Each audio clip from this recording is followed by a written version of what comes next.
Hear it? Boom. Okay.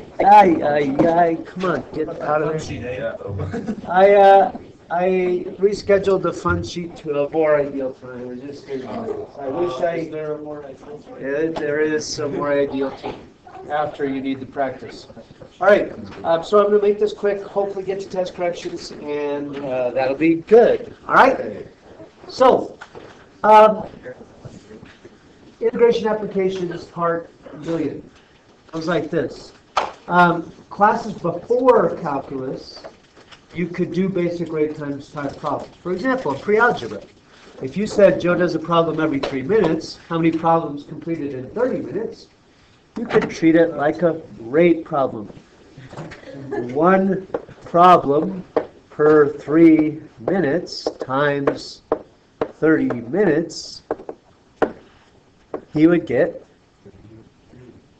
30 over 3, or 10 problems done. Also known as 10. 30 over 3 is 10. All right. Basic rate times time problem, no big deal.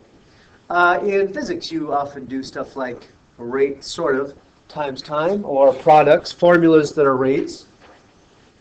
For example, if you said Joe pushes a rock with a force of 5 newtons, a distance of 3 meters, how much work does he do? Work is in essence, or force is in essence a rate. It's kilograms, the mass times the effective gravity meters per second squared. That said then, work is force applied over distance. So in this case, if it's 5 newtons for 3 meters, that is 15 newton meters, also known as joules. Okay. Now, all that is non-calculus necessary. The big idea by far today is if in a product, what happens if one of those things varies? If one of those things isn't constant, like 5 or 1/3, well, then things are a lot more complicated. Instead of doing one calculation, you have to do infinitely many calculations. All right then, so let's consider that other problem. Joe doesn't work at a steady rate. He works at a decreasing rate because he gets tired, as you probably know. Working late at night doing your calculus homework, you gradually get tired, all right? So say he starts at one problem every 3 minutes, but with every passing moment he gets more and more tired. First, rather than give you a function for a decreasing rate, I would like you to come up with a rate that starts at 1/3 at time 0 and decays. Try it. Go. I do not want a linear function. In other words, it shouldn't start at 1/3 and go negative. He's always going to be doing some work. He won't be erasing his work. That's stupid. Okay? His rate needs to decay in some way. Find a function. You should know, as a student at your level, how to create a function that does that. Go. Feel free to talk it over.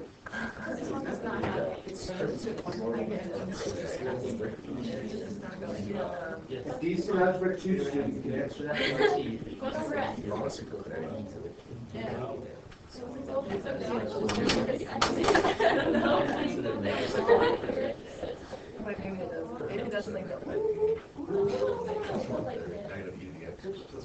What do you think? You might be right. Yeah, it goes like this.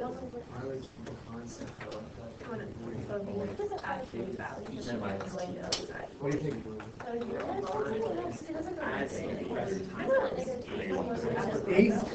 E works. 1 over x works. Obviously, neither of those will have an intercept at 0, so you'll need to shift it. 1 over x has an asymptote at 0. Oh. So that'll be a problem. One. Okay. 1 over x. So I like your ideas. They need to be tweaked. You can't just. You have the shape right. I agree with. You could say e to a negative exponent. That decays.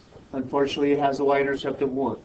1 over x decays. Unfortunately, it has no y-intercept. So you need to now fix your function. So it has a y-intercept of 1/3.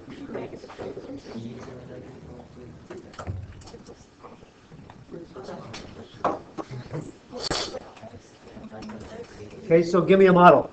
His rate is e to the negative x, negative t rather. What's the y-intercept of that? That's 1, so how do you make the y-intercept 1/3? Plus 1/3 or times 1/3? What? Okay, if this is 1 at time 0, then are you going to make that 1/3 by adding 1/3? No, that doesn't make 1/3. Times? Times. Would you agree at time 0 that would be 1/3? Yes. Would you also agree it decays? Yes. Okay, so that's one model. Depending on how fast it decayed, I could play around with the t exponent and maybe make it go slower, decay slower, faster. If you did the other exponential, or the other function here,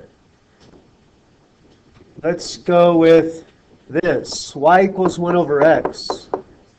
Okay, where is it normally at 1/3 at a y value? Where is it at a y value of 1/3? At x equal 3. Okay. Now, if it's normally at 1/3 at x equal 3, then I want to shift it left so that 1/3 happens at 0. So that would be y equals 1 over x minus 3, or preferably rate equals 1 over t minus 3.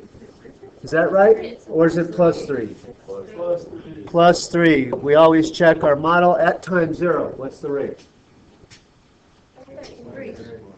1/3. 1/3, right? And as time goes on, will that get smaller and smaller? Yes. So either of those are decent models to work with. Let's choose one so we can proceed with the problem, okay? Or actually, you can choose whichever you prefer. All right, now, the question would then typically say, all right, because his rate is varying, I can't just do one problem per 3 minutes times 10 minutes. I have to do many little calculations of his rate now is this times a little time interval, and now his rate is this times a little time interval. That's the big idea of today. That is the calculus. In order to find total work done, you have to take many tiny calculations of that rate times a small amount of time to give you a small amount of work, and add all those infinitely many calculations. So for example, if I wanted to know how much he could do in, what's the question here? Oh, okay, the question is how much work done. What was the original question on the previous one? I wanted to model it after that one. How much work in 30 minutes now if his rate is decaying? Well, how would you go about that? The integral from 0 to 30 of his rate. Depending on your rate, it might look one of two ways, either 0 to 30 of 1/3 e to the negative t dt. Oh, I see what you're saying. Dt, or 0 to 30, 1 over t plus 3 dt. Either one works. I'm going to integrate this because it doesn't require use of. So what is the antiderivative of that? Natural log of the absolute value of t plus 3 from 0 to 30. So this would be natural log of 33 minus natural log of 3. That could be rewritten with log rules as the natural log of 11. The natural log of 11 is about 2.397 problems. So he is getting real tired real fast, so he's not getting much done. Okay.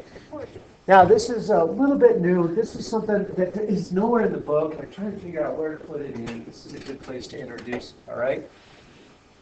Your calculator does a nice job of solving integral defined functions. Here's what I mean. Wouldn't you agree that the number of problems done at any time could be defined as the calculation of all those rate times times? In other words, the problems done is rate at which he's working, time at which he's working, from 0 up to, now I'm going to have to erase, 0 up to anytime t. Now if I make that t, then this really needs to be changed to something else, x, du, whatever you want to call it. Okay, are you with me? Now, your calculator does that. In this case, I'll use the e function this time, just for fun. Imagine if that was a function that either was hard to integrate or couldn't be integrated. You could still graph the problems done function by just saying, you know what, make all the possible calculations of 0 up to whatever time and tell me what does the graph look like. So you could, even if this can't be integrated, you could still graph p. If you go to your calculator and you put in the integral of, shift plus, 0 up to, now I'm a function of x, so I'm going to go to x, but in my mind that's t. E to the, what was it, 1/3? Sorry, 1 divided by 3, e to the negative x dx. Now, we don't write it that, we don't write it that way because that's bad math, but the calculator's cool with using the same variable in two places. If you graph that, then your calculator is going to graph how many problems done as a function of time. And you can see then that it's really he's not getting much done because he's working so slow. I chose a bad model. It probably works a little faster than that. But this then, I could find out exactly how long it takes him to do however many problems. For example, in the question I asked, at this rate, which is really, really slow, how long is it going to take him to get 25 problems done? Now, in terms of the calculator, I have to figure out how to do that. Do I put 25 in for x? What is the x in this problem, and what is the y? X is time, and the outcome is problems. So I really need to know when y is 25, yeah?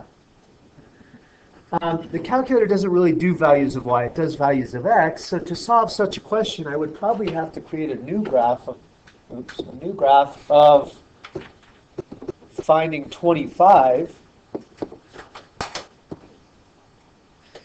and seeing where they intersect. Now, unfortunately, my graph is way up here, 25, and he's working so stinking slow that it's probably going to take him about 1,000,000 years.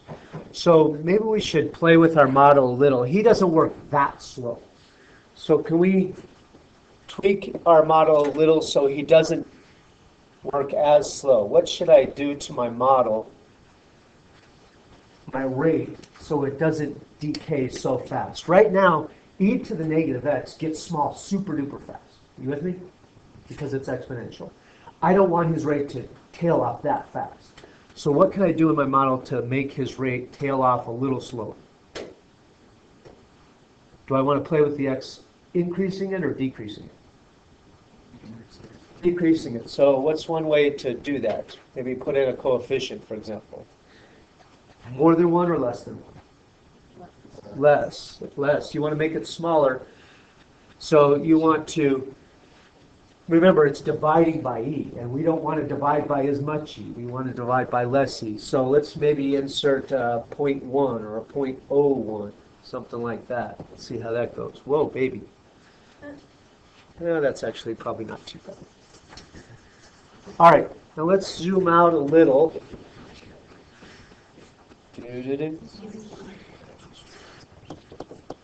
Over here. Okay, so you can see then that if you zoom out, you eventually see at his rate, or how much, again, the blue is how much work he's done. And he's starting off by doing lots and lots of work pretty quickly. The rate at which he's getting problems done is pretty fast. But as he gets more and more tired, the rate at which it's slow is getting smaller and smaller. Now then, we want to find the intersection point. So let's go with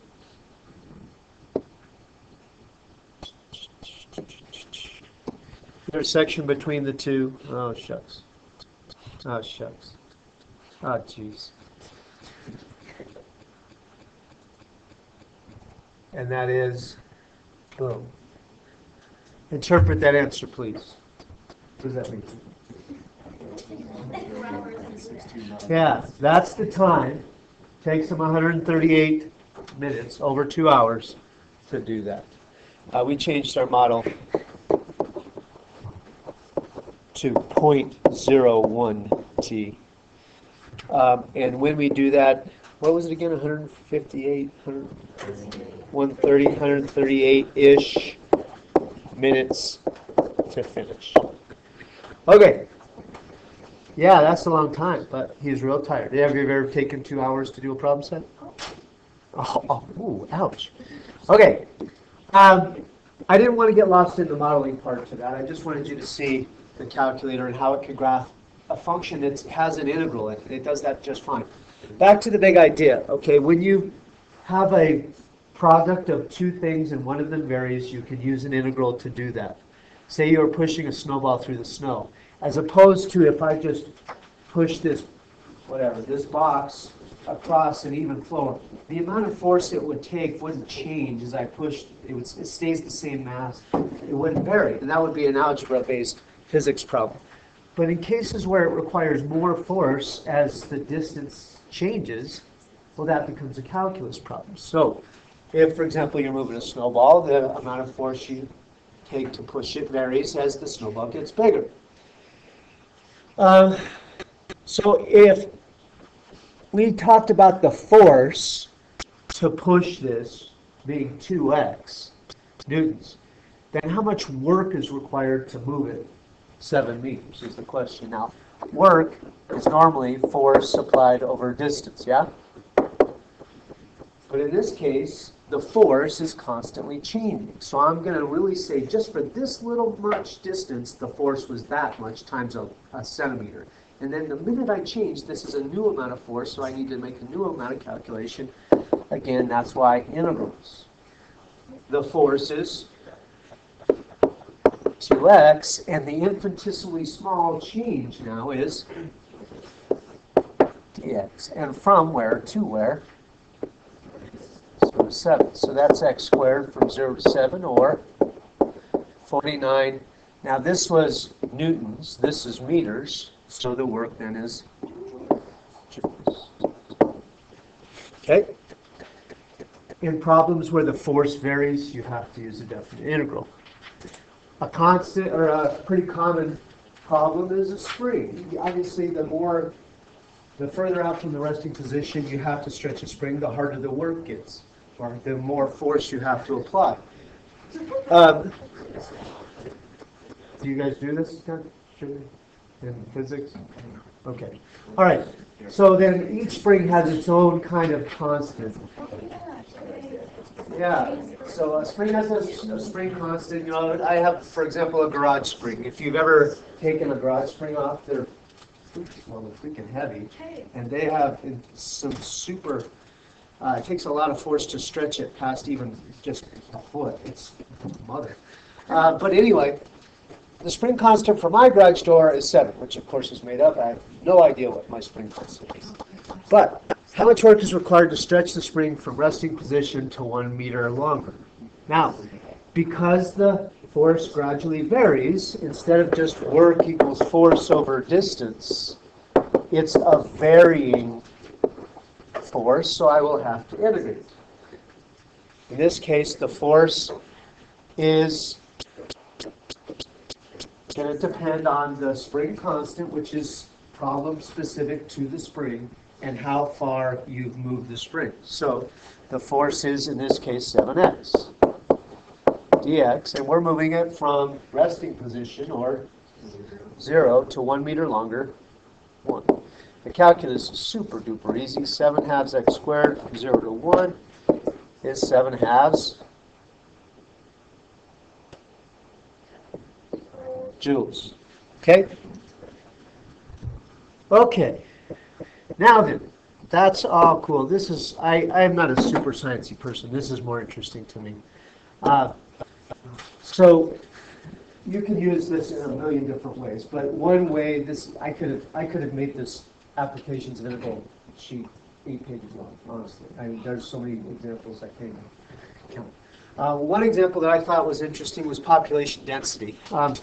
Basic idea is people like to live certain places, close to the ocean, close to a beach, close to the mountains, close to downtown. The further you get away from that attractive spot, the less dense the population gets. There's also the element of property value. The further you get from the beach, the property value decreases. So you could also do this in a property value component. But because of that, because the population density is gradually changing, it's hard to calculate how many people are in this area because the density is constantly changing. That's what makes it a calculus problem. So say you've got a beach, and I am simplifying this a little, and it is exactly 5 meters long. Now, the population density varies with distance from the beach. Close to the beach, the density is, it's very dense. Okay? And the further you get from the beach, the less dense it is. Right? So then the question is, how many people live, I'm going to change the thought to that. How many people live within 2 miles of the beach? How many people in here? Now use the units as a guide. What do you have going on here? D is what units? People per square mile. So if I take D of X, it's people per square mile. And then to get how many people in a unit multiplier-y kind of way, how are you going to do it? You have to multiply that by how many square miles? Are you with me? Are you with me? Okay. Now, here's the problem. This factor is constantly varying, and so I'm actually going to have to make lots of little calculations. In this little region, it's this many people per square mile times how many square miles in that region. And then in this region, it's how many people per square mile times how many people in that region, or how many square miles in that region. Now let's talk about the people per square mile. That is D, yeah? How about the square miles in each little region?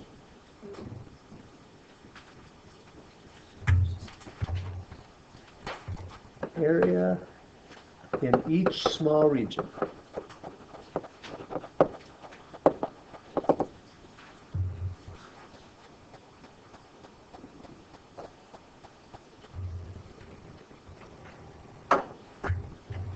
I'll wait forever. Here's a small region. What's the area? 5dx. There you go. Thank you. Okay. This, in every case, is 5. This is infinitesimally small, 10dx. Now, the units work out. Always the units as a guide. This will give us people. The units, from where to where. This has to be a measure of x. X is a measure of distance from the beach. So 0 to 2. Okay? If you integrate that, then boom, you get how many people live in that region. It's pretty simple. All right, now this one is similar, but requires a little bit different approach, a little bit of a tweak. So the density of the population, I was going to say you try, but quite frankly, you're a bunch of stiffs today. So we'll just do it together. The density of the population around a perfectly circular lake with a radius of 1 mile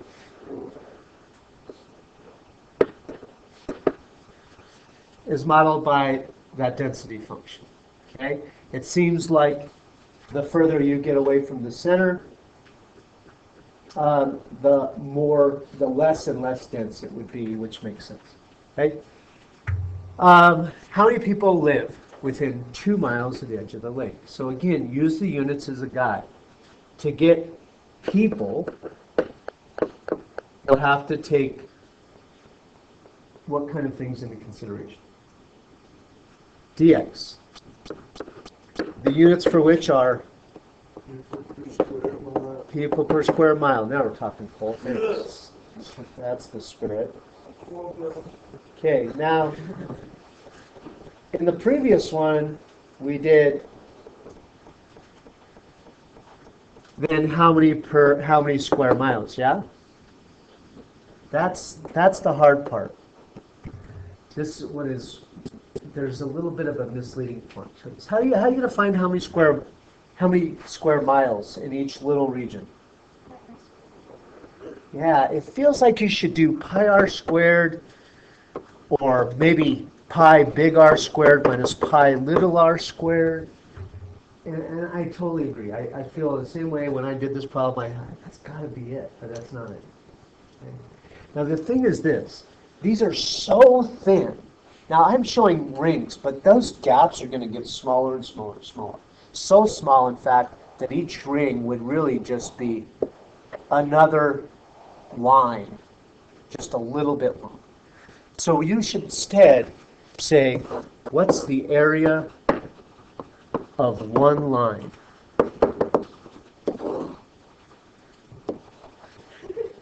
Okay, in other words, if I took this line and unwrapped it, what's the area? Circumference, yep, 2 pi r there. And now this is a tiny change in radius, yeah? Which, it's also kind of the distance from the center of the lake, so that's dx, right? R is the distance from the center of the lake, so this, I guess, is going to become 2 pi x also, yeah? So, with calculus then, the number of people will equal dx, density, people per square mile, and the number of square miles is 2 pi x dx. A limit. Almost. How many people live within 2 miles? 0 to 2? No. What? 1 to 3. Remember that people start at the lake edge, which is 1 meter away from the center. So it's from 1, 2, 3. It's 1. Okay. All right. So that is the idea on population density. I'm going to do that later if I have time, but now let's, oops, that's not it. Darn it. Let's go towards test corrections. We have about 20 minutes. Maybe we can at least get one page corrected. I want to get one page corrected. I'll give you both pages, but I definitely want to go over and get corrections done on the pool problem. You're welcome. How are you today? Good. You're welcome. What? Oh, good call. Thank you.